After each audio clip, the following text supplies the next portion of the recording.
लाइए अम्मी, रोटी मैं पका देती हूँ।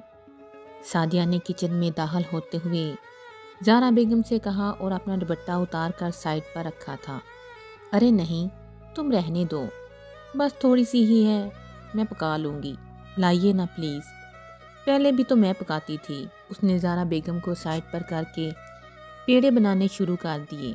अरे बेटा, पहले की बात और थी, अब तुम माशाल्लाह अपने घर की हो, वहाँ का काम भी निपटाती हो, इसलिए मुझे अच्छा नहीं लगता कि तुम घड़ी बार के लिए आओ और यहाँ काम में जुट जाओ। ज़ारा बेगम ने मुस्कुराते हुए कहा और पीढ़ी घसीट कर बैठ गईं। सादिया ने चूल्हे की आंच तेज़ करते हुए मुस्कुरा कर उनकी तरफ देखा। यही सादिया थी जिसकी रोटी पकाने से जान जाती थी, और यही अम्मी थी जो उसकी काहली पर सफाई देते कहती थी कि चाहे कुछ भी हो जाए, रात की रोटी बस तुम्हें ही पकानी है। सादिया जी जान से जल जाया करती थी। रात को रुकोगी या जाओगी? अम्मी की आवाज़ पर वो ख्यालों से चौंकी। नहीं अम्मी, रुकूंगी नहीं, शाम को ऑफिस से वापसी पर आसिफ लेते हुए जाएंगे। चलो कोई बात नहीं, वैसे भी शादी के शुरू दिनों में तुम्हें ज़्यादा वहीं रहना चाहिए, तब ही तो तुम ससुराल के तौर तरीके समझ सकोगी। और वो तुम्हारी जिठानी कैसी है? तुम्हारे साथ ठीक से तो रहती है ना? जी अम्मी, मेरे साथ तो रुबीना भाभी का रवैया बहुत अच्छा है, काम भी मिलकर करवा देती हैं, लेकिन कभी कभी मुझे लगता है जैसे अम्मी के साथ वो कुछ खास खुश नहीं। सादिया ने आखिरी रोटी तवे से उतार कर हॉट पॉट में रख कर चूल्हा बंद कर दिया। वो तो है, सास बहुओं के मामले में थोड़ा बहुत गिला तो एक दूसरे से रहता ही है।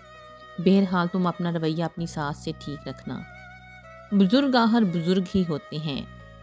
आपको मालूम है अम्मी मेरी आदत का, बिला वजह किसी के मामले में टांग नहीं अड़ाती। वो सफाई से चूल्हे के आसपास का आटा साफ करते हुए बोली।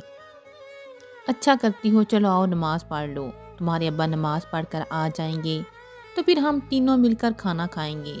चलिए, अम्मी ने सिंक में हाथ धोते हुए कहा। दोनों आगे पीछे किचन से निकली थीं। सादिया का रिश्ता अम्मी की एक जानने वाले के तवसुत से हुआ था। सादिया ने कोई बहुत ऊंचे ख्वाब ताबीर नहीं किए थे। वो एक हकीकत पसंद लड़की थी, इसीलिए उसे नई ज़िंदगी के सफ़र में किसी बड़ी परेशानी का सामना नहीं करना पड़ा था। आसिफ 2 भाई और एक बहन थे। बड़े भाई अमजद भाई, जिनकी शादी भी आसिफ की शादी के साथ ही हुई थी। सबसे छोटी आसफा थी जो कॉलेज में पढ़ती थी।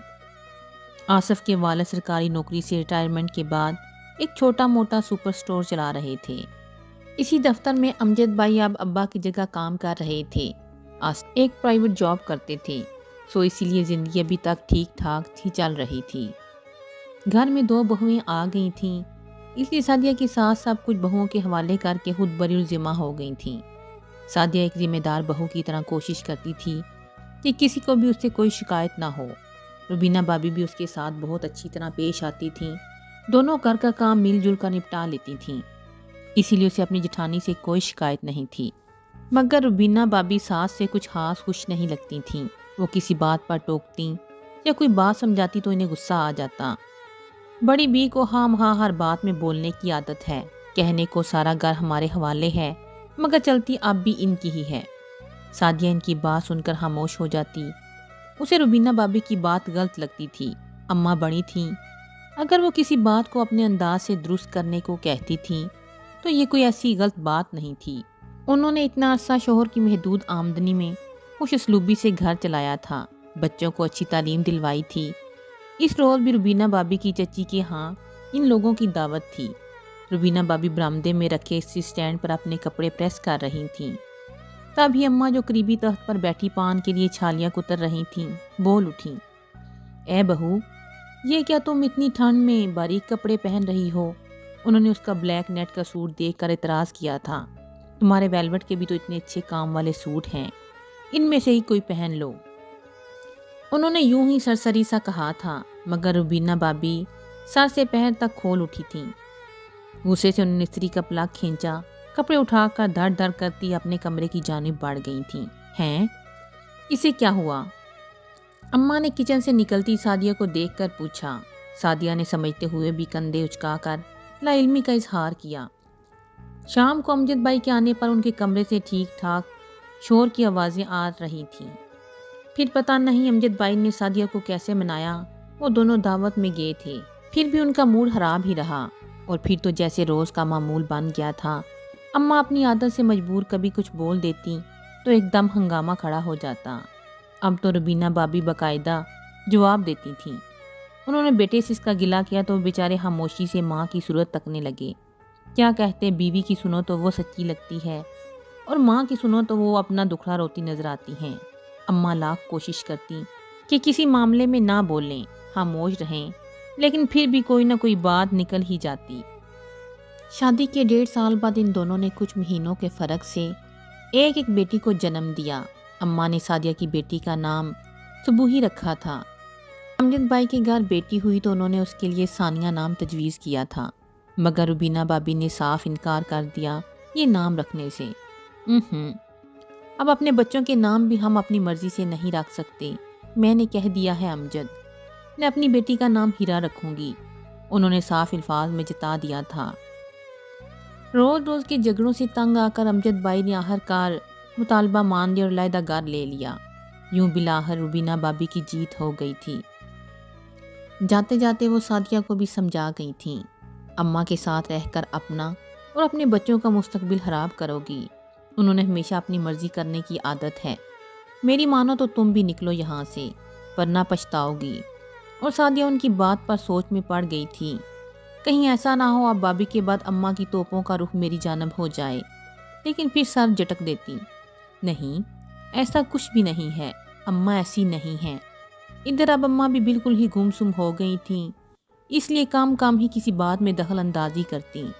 کچھ عرصہ کے بعد آسفا کی شادی بہت عجیب جگہ ہو گئی تھی۔ وقت بہت تیزی سے گزر رہا تھا۔ گزرتے وقت میں قدرت نے سعدیہ کی جولی میں احمر اور اسد کی صورت میں 2 پھول اور کھلا دیے تھے، جبکہ روبینہ بابی کا بھی ہیرا کے بعد ایک بیٹا دانیال تھا۔ وہ کبھی کبھی امجد بھائی کے ہمراہ آ جاتی اور کبھی کبھار اماں ابا بھی امجد بھائی کے مجبور کرنے پر ان کے گھر چلے جاتے تھے، مگر 1 آدھ دن سے زیادہ نہیں رہتے تھے۔ جو قدرتیں دلوں میں پڑ چکی تھیں، گزرتے موسم بھی نے دو نہیں پائے تھے۔ صبوحی بی اے کے ایگزام کے بعد فارغ تھی اور اب گھر میں سعدیہ کا ہاتھ بٹاتی تھی۔ کتنی جلدی وقت گزر جاتا ہے، یہ صبوحی کتنی بڑی ہو گئی ہے۔ اس دن کچن میں کھڑی سالن بھونتی صبوحی کو دیکھ کر اس نے سوچا تھا، اور یوں ہی سوچوں میں گم برآمدے میں بچھے تخت پر آ بیٹھی تھی۔ اماں نے ایک نظر بہو کے پرسوچ انداز کو دیکھا، پھر ہاتھ میں پکڑی تسبیح سائڈ پر رکھی۔ کیا بات ہے سعدیہ، کن سوچوں میں گم ہو، کہاں صبوحی سے چائے کا؟ اماں، یہ اپنی صبوحی کو دیکھا ہے آپ نے؟ وہ اسی انداز میں بولی تھی۔ کیوں، کیا ہوا صبوحی کو؟ صبح شام تو دیکھتی ہوں۔ وہ سمجھی نہیں تھی۔ اماں، صبوحی کتنی بڑی ہو گئی ہے نا، مجھے تو پتہ ہی نہیں چلا۔ وہ گہرا سانس لے کر بولی تو اماں کی جانب دیکھا۔ ہاں، بیٹیاں تو کب بڑی ہو جاتی ہیں پتہ ہی نہیں چلتا۔ ابھی کل کی بات لگتی ہے جب تم بیاہ کر اس آنگن میں آئی تھی، وہ بھی برآمدے کی ستون سے لپٹی بیلوں کو دیکھتے ہوئے کھو سی گئی تھیں۔ اماں، خاندان میں کوئی لڑکا اپنی صبوحی کا ہم عمر نہیں۔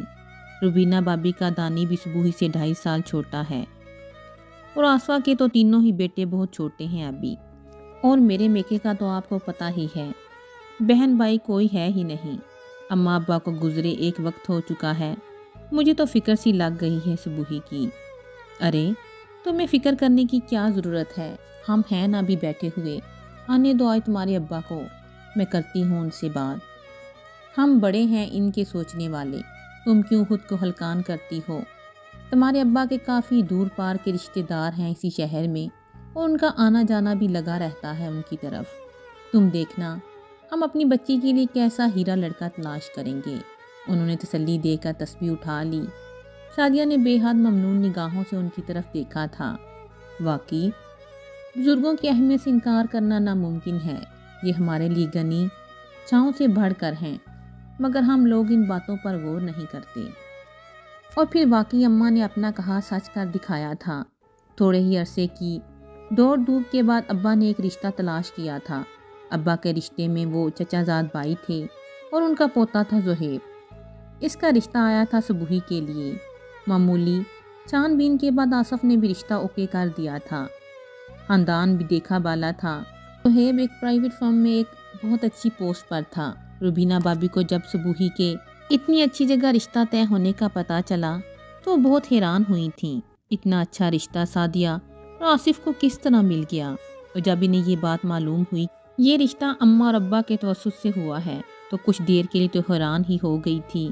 भाई ये तो नाइंसाफ़ी है, मेरी हीरा भी तो इसी घर की पोती है, फिर सुबुही से बड़ी भी है। आप लोगों को उसके लिए सोचना चाहिए था।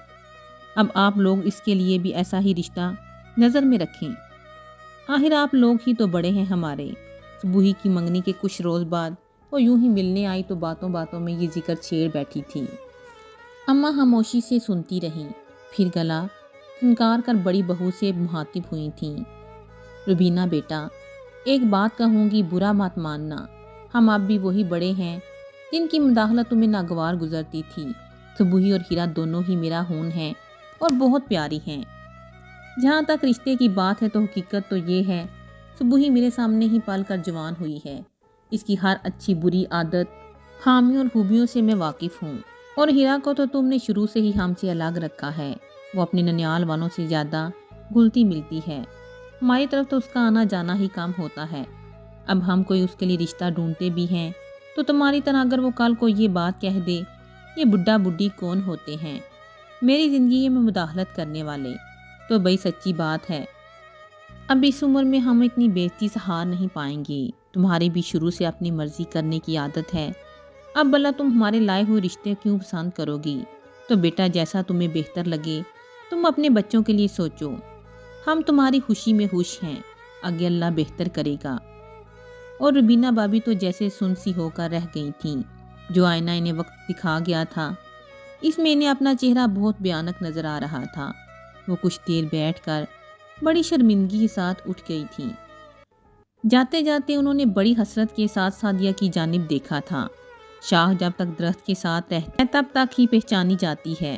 दरख्त से कटते ही वो सिर्फ एक डाली रह जाती है, जिसे लकड़ी समझ का इस्तेमाल तो सब करते हैं, मगर वो किस दरख्त से कट कर आई है ये कोई नहीं सोचता।